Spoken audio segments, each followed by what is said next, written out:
पूज्य स्वामी रामसुख दास जी कहते हैं, साधकों की यह शिकायत रहती है कि मन नहीं लगता। इस विषय में 3 बातें याद रखें। पहली बात, संकल्प का सुख न लें। पुराना चिंतन आए तो सुख लेने से पुराना विषय चिंतन नया हो जाता है। दूसरी बात, उसको मिटाने की चेष्टा न करें। मिटाने की चेष्टा करना भी उसको पुष्ट करना है, कारण कि पहले उसे कायम करते हैं, तभी तो मिटाने की चेष्टा करते हैं।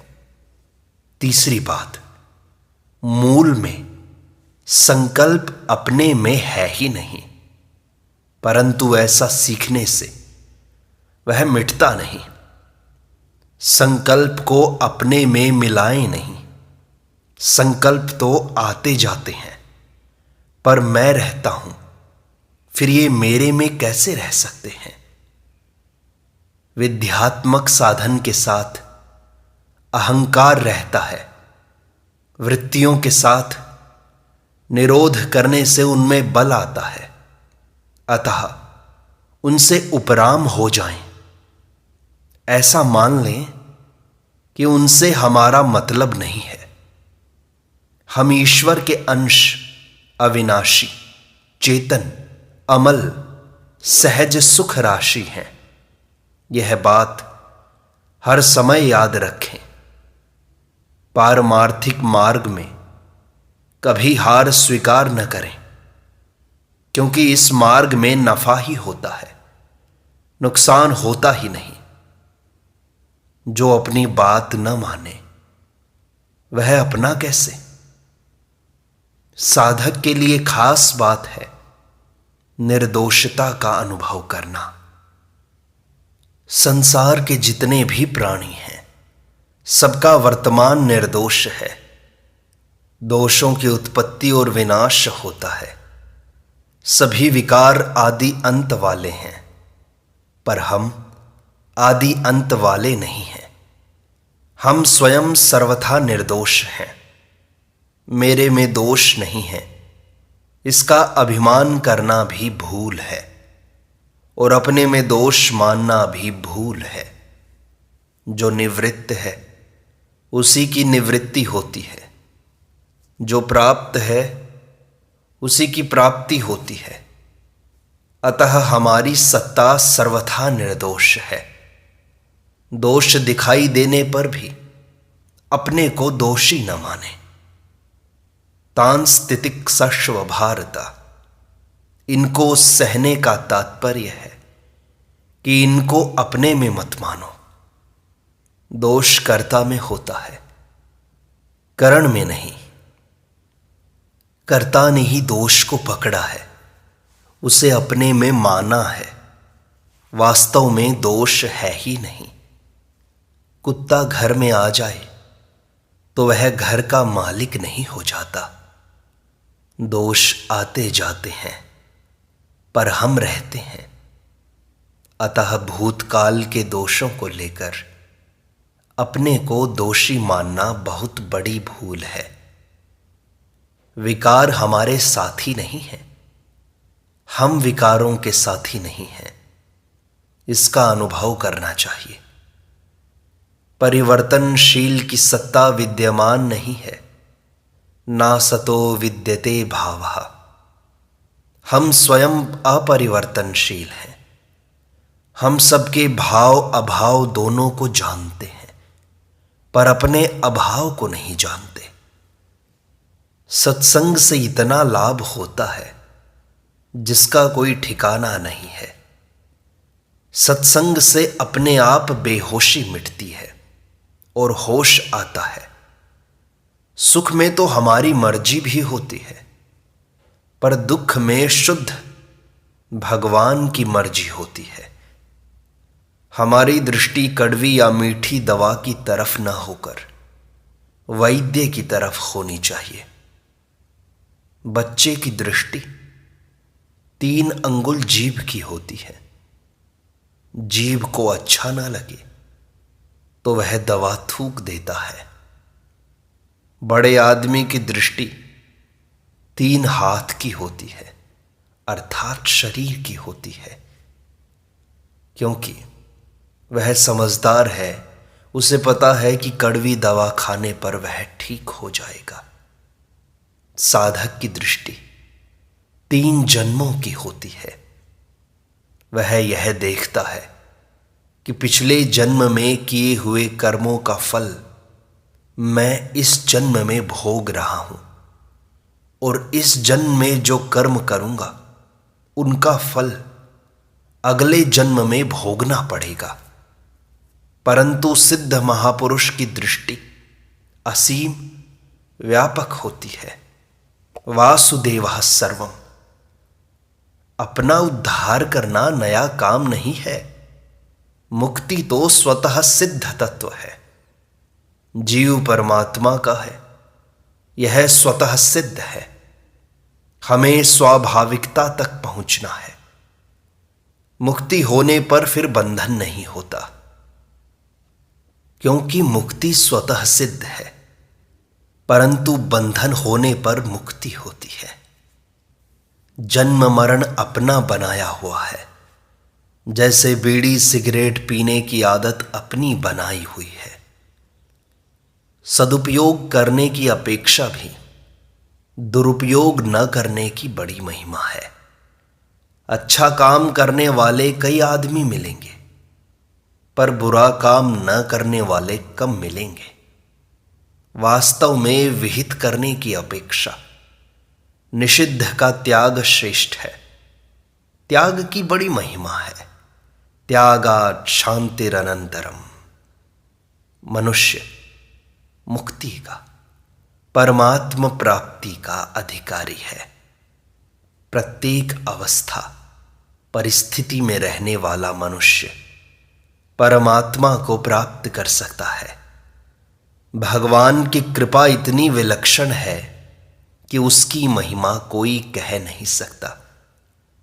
भगवान जीवन मुक्त पर भी कृपा करके उसे मुक्ति के आनंद में अटकने नहीं देते, उसे अपना प्रेम प्रदान करते हैं।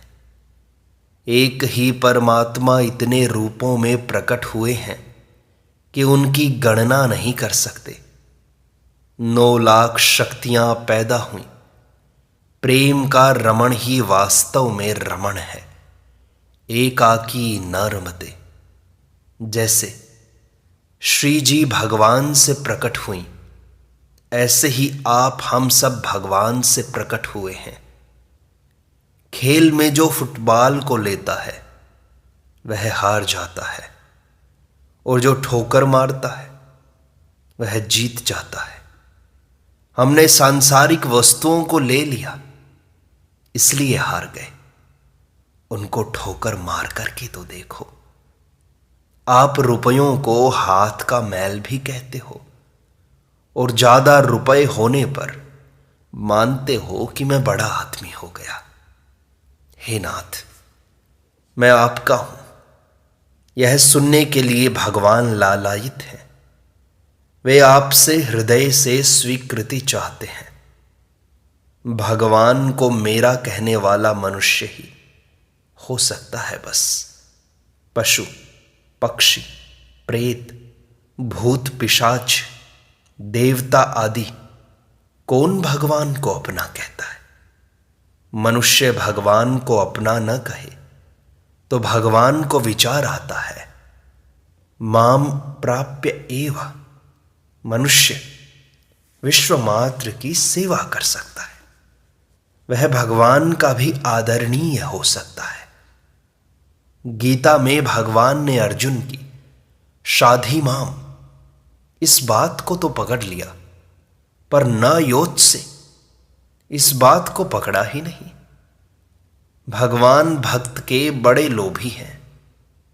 भगवान गीता में कहते हैं, यम यम वापि स्मरन् भावम तजत्यन्ते कलेवरम तम तमेवेति कौन्तेय सदा तद्भाव भावितः। हे कुंती पुत्र अर्जुन, मनुष्य अंतकाल में जिस जिस भी भाव का स्मरण करते हुए शरीर छोड़ता है, वह उस अंतकाल के भाव से सदा भावित होता हुआ उसको ही प्राप्त होता है, अर्थात उस योनि में चला जाता है। मनुष्य को अंतकाल में कुत्ते का स्मरण होता है तो वह कुत्ते की योनि को प्राप्त होता है। भगवान का स्मरण होता है तो वह भगवान को प्राप्त होता है। जितने मूल्य में कुत्ते की योनि मिले उतने ही मूल्य में भगवान मिल जाए। कितने सस्ते हैं भगवान। भगवान प्रतीक्षा करते हैं कि कोई कहे मैं आपका हूं, अतः सच्चे हृदय से कह दें कि हे नाथ मैं आपका हूं, तो भगवान राजी हो जाए। एक भगवान की शरण हो जाना है और अंत में वासुदेवः सर्वम में पहुंचना है। ऐसे शरण होने वाले महात्मा को भगवान ने अत्यंत दुर्लभ बताया है। स महात्मा सुदुर्लभः। हमारे हृदय में परमात्मा के सिवाय दूसरी वस्तुओं की महत्ता है। इसी कारण परमात्मा प्राप्ति दुर्लभ हो रही है। परमात्मा सब जगह है, पर प्रकृति जन्य पदार्थों की प्रियता हमें उनसे विमुख करती है। पारमार्थिक तत्व की तरफ चलने के लिए पारमार्थिक चर्चा करते हैं, पर इससे भी आवश्यक है व्यवहार शुद्ध करना। कारण कि वास्तव में परमार्थ नहीं बिगड़ा है, व्यवहार बिगड़ा है। परमात्म तत्व को बनाना नहीं है, स्वभाव को शुद्ध बनाना है। सूर्य को नहीं बनाना है, अपितु अपने नेत्रों को शुद्ध करना है, ठीक करना है। परमात्मा से दूर रहकर परमात्मा का असली स्वरूप नहीं जान सकते, कारण कि हम परमात्मा के साक्षात अंश हैं। संसार को महत्व देने से न परमात्मा का ज्ञान होगा न संसार का। हम परमात्मा से अलग नहीं हुए हैं, प्रत्युत विमुख हुए हैं। विमुख होने का तात्पर्य विपरीत दिशा में मुख करना नहीं है। इंद्रियों और मन से होने वाले सुख को छोड़े बिना आप जी ही नहीं सकते। नींद ना आए तो मनुष्य पागल हो जाए। अब इसे ध्यान से समझो। मन और इंद्रियों के सुख के बिना हम जी सकते हैं। सुख मन इंद्रियों से ही होता है, यह धारणा गलत है। गाढ़ निद्रा में मन इंद्रियों के बिना भी सुख होता है। इसका अनुभव पशु पक्षी वृक्ष को भी होता है। वास्तव में मन इंद्रियों के बिना जो सुख होता है वह मन इंद्रियों से होता ही नहीं, कारण कि मन इंद्रियों के सुख से थकावट आती है। निद्रा से शरीर मन इंद्रियों में ताजगी आ जाती है। एक श्रोता ने स्वामी जी से पूछा, महाराज जी, सुषुप्ति और समाधि में क्या फर्क है? स्वामी जी ने कहा, सुषुप्ति में मूर्छा होती है, समाधि में जागृति होती है। सुषुप्ति में सिर नीचे हो जाएगा, समाधि में नहीं। सुषुप्ति में इतनी ताकत नहीं है कि सिर का भार उठा सके। सुषुप्ति से जगने पर मैं सुख से सोया, यह भाव रहता है, पर मूर्छा से जगने पर कुछ पता नहीं था, यह भाव रहता है। उपर्युक्त बातों से सिद्ध हुआ कि संसार के सुख की अपेक्षा त्याग का सुख विशेष है। त्याग के सुख के बिना आप जी नहीं सकते।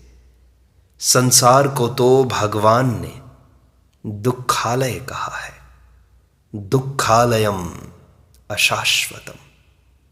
मन इंद्रियों का सुख ही संपूर्ण दुखों का कारण है। मन इंद्रियों से सुख लेने वाले को दुख भोगना ही पड़ेगा। संसार का सुख भोगते हुए दुख से बच सकते ही नहीं। प्रत्येक प्राणी सुख चाहता है। कई बातें ऐसी हैं जिन्हें न जानने से दुख भोगना पड़ता है। सुख दुख का भोगता मन नहीं है, अपितु स्वयं है। मन तो कारण है, कर्ता भोगता स्वयं है, मन नहीं। एक ही परिस्थिति सबके लिए सुखदायी या दुखदायी नहीं होती। जैसे वर्षा कुम्हार के लिए दुखदायी है और किसान के लिए सुखदायी। भीतर का सुख दुख परिस्थिति से नहीं होता, प्रत्युत अज्ञान से, मूर्खता से, अविवेक से होता है। विरक्त संत के पास स्त्री, पुत्र, मकान, रुपए, वस्त्र आदि नहीं होते, फिर भी वह सुखी रहता है। इतना ही नहीं, उसका संग करने से बड़े बड़े राजा महाराजा भी सुख शांति का अनुभव करते हैं।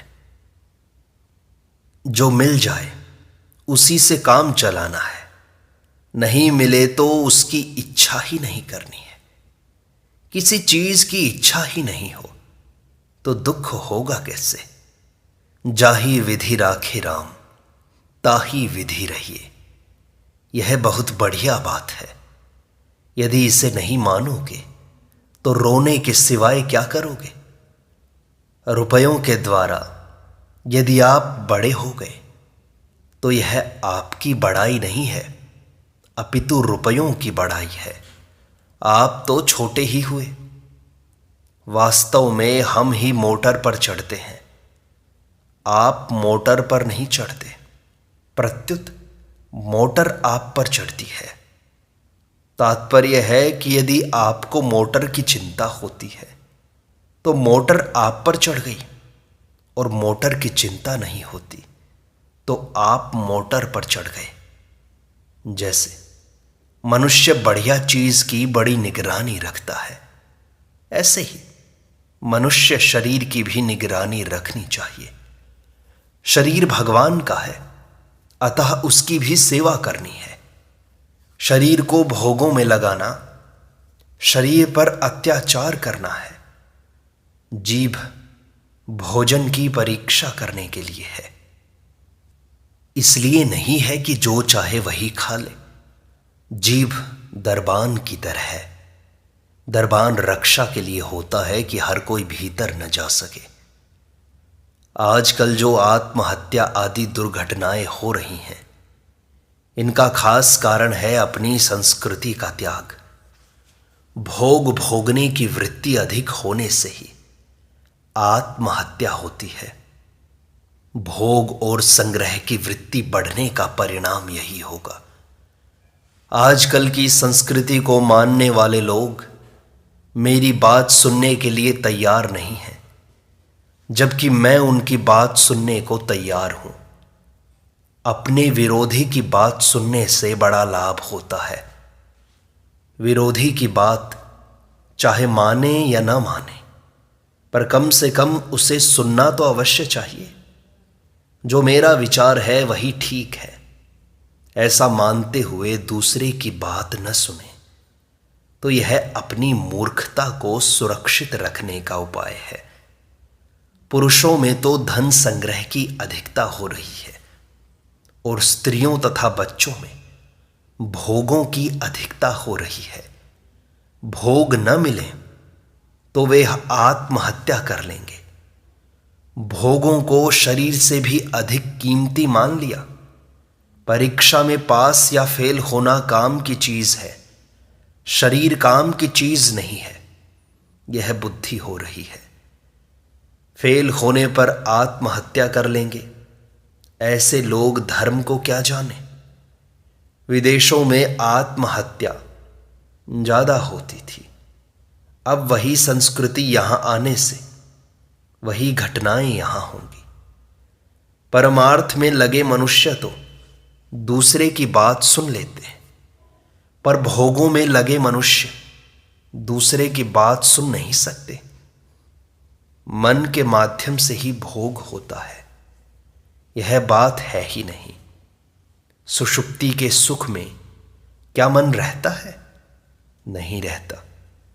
यदि आप अपने से निर्बल की रक्षा नहीं करते तो फिर भगवान से अपनी रक्षा मांगना न्याय नहीं है। अपने साधन में प्रेम, ममता अथवा पक्षपात होना बाधक नहीं है, अपितु दूसरे की निंदा या खंडन करना बाधक है।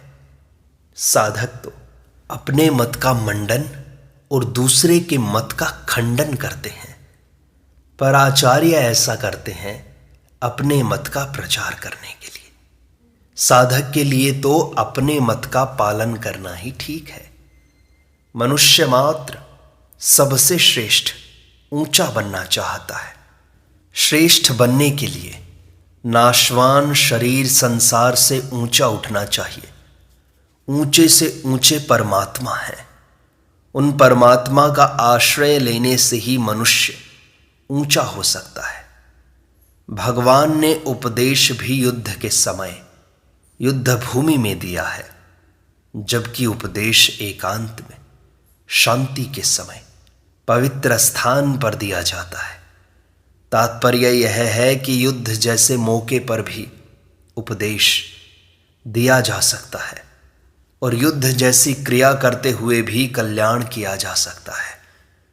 संसार का ज्ञान संसार से अलग होने पर होता है, यह नियम है, क्योंकि वास्तव में संसार अलग है। संसार के साथ रहते हुए संसार का ज्ञान नहीं कर सकते। संसार से कुछ भी चाहना संसार के साथ रहना है। भोग भोगने से श्वास अधिक खर्च होते हैं। आज आयु कम होने के कारण है कि भोग बढ़ गए। भोगों के सिवाय भी सुख है, यह कोई समझ सकेगा ही नहीं। परिवार नियोजन के कारण मनुष्य अब पशुओं से भी नीचा हो गया है। कुत्ते, गधे आदि भी मर्यादा में रहते हैं। वर्ष में 1 महीना ही बिगड़ते हैं, पर मनुष्य 12 महीने बिगड़ता है। मूल में भोग के सिवाय कुछ नहीं है। सारा जीवन भोग पर ही आधारित हो गया है, लेकिन इसके परिणाम में दुख ही दुख है। यदि आप सुख चाहते हैं तो इन संसार के भोगों को छोड़कर भगवान की शरण हो जाएं, वहीं आपको परम शांति मिलेगी। सत्संग का यह भाग यहीं संपूर्णता को प्राप्त होता है। शेष अगले अंक में।